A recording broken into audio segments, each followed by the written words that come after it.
Biyag ni Lamang epiko ng Ilocano isinulat ni Pedro Bucaneg. Sina Don Juan at Namongan ay mag-asawang naninirahan sa Nalbuan.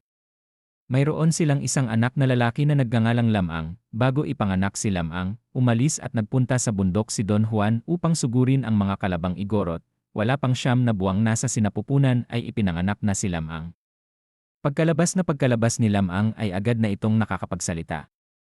Sinabi niya sa kanyang ina na Lamang ang ipangalan sa kanya at siya na rin ang pumili ng magiging ninong niya sa oras na siya ay binyagan. Nagtanong si Lamang sa kanyang ina kung nasaan ang kanyang ama dahil sa mga oras nang siya ay ipinanganak wala sa tabi niya ang kanyang ama. Nang sinabi ni Namongan kung saan naroroon si Don Juan, nagpasya si Lamang na puntahan ang kanyang ama, ngunit ayaw itong payagan ng kanyang ina. Nagpumilit siyang umalis kaya wala pa ring nagawa si Namongan. Kasama niya sa pagtungo sa lupain ng mga igorot ang isang mahiwagang tandang, ang tangabaran, at mahiwagang aso.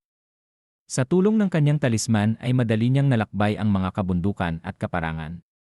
Habang naglalakbay si Lamang sa kabundukan, ay nagpasya itong magpahinga muna hanggang sa ito'y makatulog. Habang siya ay natutulog, napanaginipan niya ang nangyaring masama sa kanyang ama, kaya dali-dali itong kumilos at nagtungo sa kuta ng mga igorot. Nang siya'y makarating doon, nakita niya ang pugot na ulo ni Don Juan.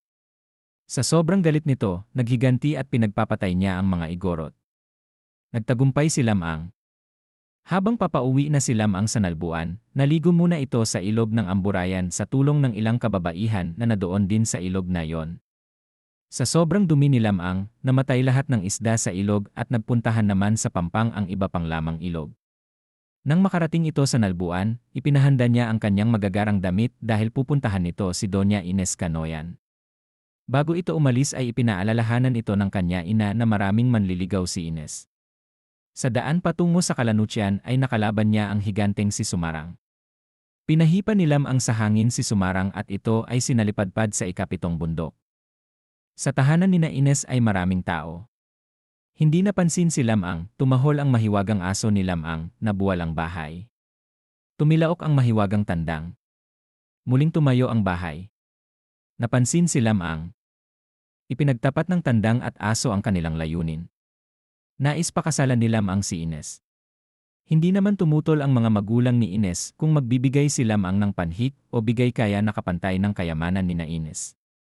Nagpadala si Lamang ng 2 barkong puno ng ginto at nasiyahan ang mga magulang ni Inez. Si Inez at si Lamang ay ikinasal ng marangya at maringal sa simbahan. Pagkatapos ng kasalan, bilang pagtupad sa kaugalian ng mga tao sa Kalanuchian, kailangang manghuli si Lamang ng mga isdang rarang.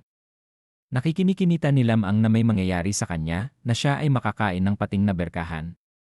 Ipinagbili ni Lamang ang dapat gawin sakaling mangyayari ito. Si Lamang ay sumisid na sa dagat. Nakain siya ng berkahan.